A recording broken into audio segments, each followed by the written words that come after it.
वहीं जंतर मंतर पर जारी अनशन को लेकर एक्टिविस्ट सोनम वांगचुक ने कहा, बर्बरता देखने के बाद अनशन जारी रखूंगा। सफदरजंग हॉस्पिटल से सोनम वांगचुक ने हाथ से लिखा यह संदेश दिया है, जिसे उन्होंने अपने एक्स हैंडल पर शेयर भी किया है, जो इस वक्त हम आपको दिखा रहे हैं।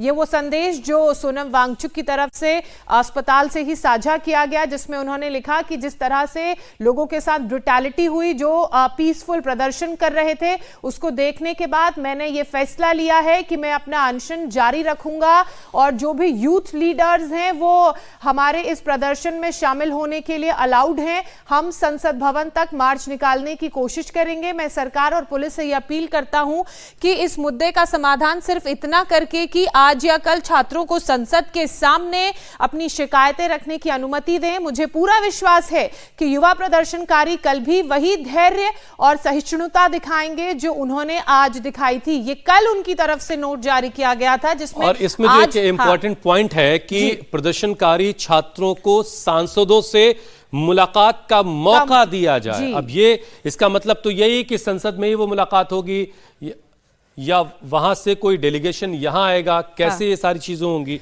अनामिका, ये जो लेटर है, इस लेटर में 2-3 बातें बड़ी साफ हैं कि प्रदर्शनकारी जो छात्र हैं उनकी मुलाकात सांसदों से करवाई जाए और सांसद इस बात का भरोसा दें कि जो जिम्मेदारी तय होनी चाहिए पेपर लीक को लेकर के, वो जिम्मेदारी शिक्षा मंत्री की तय की जाए और उसके बाद ही ये अनशन वो खत्म करेंगे।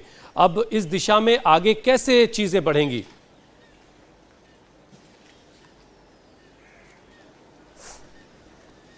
देखिए, एक गतिरोध सरकार और सीजेपी और सोनम वांगचुक के बीच में नजर आ रहा है, क्योंकि वो इस्तीफे की मांग कर रहे हैं और सरकार ने ये साफ कर दिया है कि इस्तीफा नहीं होगा। लेकिन जिन स्टूडेंट्स की इस नीट लीक में या रीनीट में दुखद मौत हुई, जिन्होंने सुसाइड किया, उनको मुआवजे देने पर सरकार सोच विचार कर रही है। इस पे आगे अनाउंसमेंट भी हो सकती है, लेकिन संसद तक जाने देना किसी भी हालत में संभव नहीं है।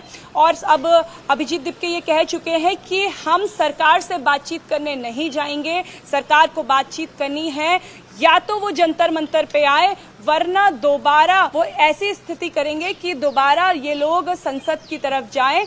लेकिन संसद तक जाने देना फिलहाल संभव नहीं है। यही दिल्ली पुलिस आज कोशिश कर रही है कि अगर एक भी प्रदर्शनकारी संसद की तरफ बढ़ता है तो उसे रोक दिया जाएगा, जंतर मंतर से आगे नहीं बढ़ने दी। भी हमने आपको दिखाया जिसमें उनकी तरफ से अपील की गई कि जो पार्लियामेंटेरियन हैं, सांसद हैं, उनसे यूथ लीडर्स को सीजेपी के मिलने दिया जाए और अगर वो नहीं संभव है तो अस्पताल में उनसे मिलने दिया जाए। वहीं सीजेपी के प्रोटेस्ट में पुलिस पर पथराव हुआ, पुलिस की गाड़ियों में तोड़फोड़ की गई, वहां पूरा हिंसा का माहौल था। दिल्ली पुलिस ने अब इस पूरे मामले में एक्शन शुरू कर दिया है। पुलिस कर्मियों से मारपीट, पथराव और हिंसा के मामले में जो बातें सामने आ रही हैं, लगातार उसका अपडेट हम आपको दे रहे हैं। अलग अलग एफआईआर पुलिस की तरफ से दर्ज की गई हैं। सीसीटीवी फुटेज के आधार पर उपद्रवियों की पहचान की जा रही है। इधर हिंसा और प्रोटेस्ट मामले में पुलिस ने 70 लोगों को हिरासत में लिया है। सोमवार शाम प्रोटेस्ट में शामिल उपद्रवियों के हमले में आईपीएस और दिल्ली पुलिस के 10 अफसर समेत 118 से ज्यादा पुलिस और पैरामिलिट्री के जवान घायल हो गए। दिल्ली के पुलिस कमिश्नर अनुराग कुमार ने अस्पताल जाकर घायलों से मुलाकात की। तो अब बारी उन उपद्रवियों की पहचान करने की है जिन्होंने शांतिपूर्ण प्रोटेस्ट की आड़ में पत्थरबाजी की और हंगामा किया।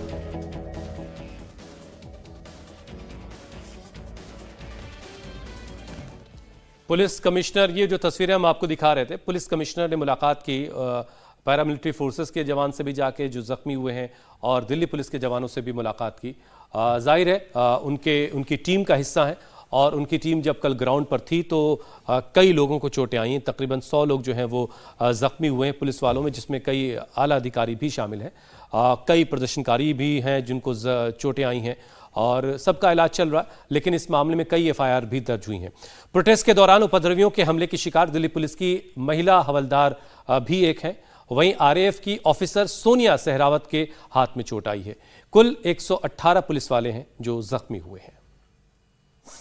जब स्टैम्पेड हुआ, मैंने बार बार जो है फ्रंट से मैंने बार बार निर्देश दिया, रिक्वेस्ट भी किया लड़कों से, लड़कियों से कि आप लोग डिस्टेंस मेंटेन रखें और शांति से बैठे रहें। लेकिन उसमें भीड़ में बहुत सारे लोग रहते हैं मैम, पीछे से धक्का देने वाले। अब वो लोग वो डिसिप्लिन मेंटेन नहीं करेंगे, अनियंत्रित हो जाएंगे, तो फिर हमारा काम है उसको रोकने के लिए। उसी दौरान जो है जब स्टैम्पेड हुई थी तो लड़कियों को बचाने के दौरान मुझे चोट आई है।